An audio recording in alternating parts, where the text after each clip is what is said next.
Hi friends, welcome to our channel. నేను మీ శిల్ప. ఈరోజు వీడియోలో మీకు ఒక మంచి రైస్తో మీ ముందుకు వచ్చేసాను. ఈ సింపుల్ అండ్ టేస్టీ రెసిపీని మీరు తప్పకుండా ట్రై చేయండి. ఈ రైస్ని ఇలా ఒక్క హాఫ్ బాయిల్తో అలాగే మధ్య మధ్యలో కొద్దిగా ఉల్లిపాయలు వేసుకుని వేడివేడిగా తింటూ ఉంటే ఇక స్వర్గమేనండి, అంత రుచిగా ఉంటుంది.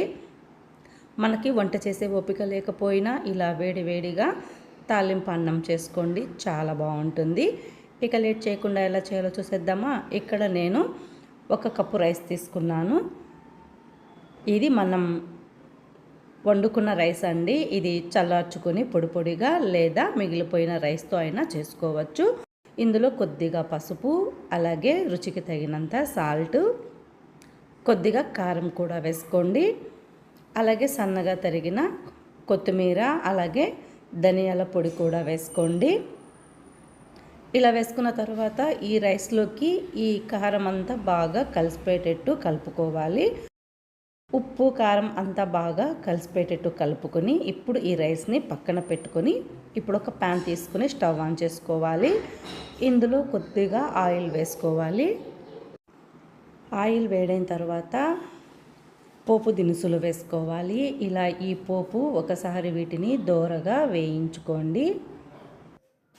ఇలా వేయించుకున్న తర్వాత వెల్లుల్లి కచ్చాపచ్చాగా దంచి ఒక 5-6 రెబ్బలు తీసుకొని ఇందులో సన్నగా కట్ చేసిన పచ్చిమిరపకాయలు 2, అలాగే కరివేపాకు 2 రెమ్మలు వేసుకోండి.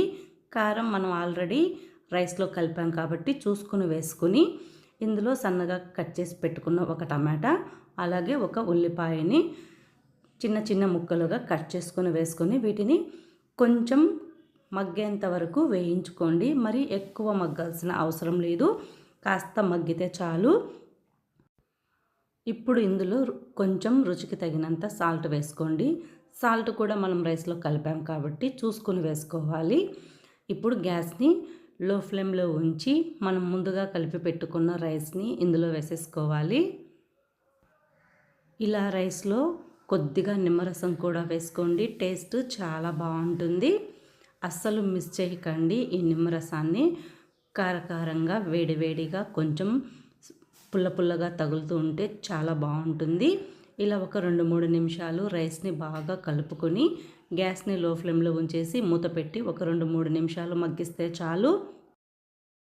తర్వాత స్టవ్ ఆఫ్ చేసేసుకుని అంతేనండి, వేడివేడిగా ఎంతో రుచిగా ఉండే ఈ పోపన్నం రెడీ అయిపోయింది. ఇలా వేడివేడిగా ప్లేట్లోకి సర్వ్ చేసుకుంటే చాలా బాగుంటుంది. అలాగే ఒక్క హాఫ్ బాయిల్ ఉన్నా సరే చాలా బాగుంటుంది, కడుపు నిండా తినేయచ్చు. మరి లేట్ చేయకుండా ఈ పోపన్నాన్ని మీరు ట్రై చేయండి. వీడియో నచ్చితే ఒక లైక్ చేయండి, షేర్ చేయండి, మన ఛానల్ని ఫాలో చేయండి. Thank you for watching video.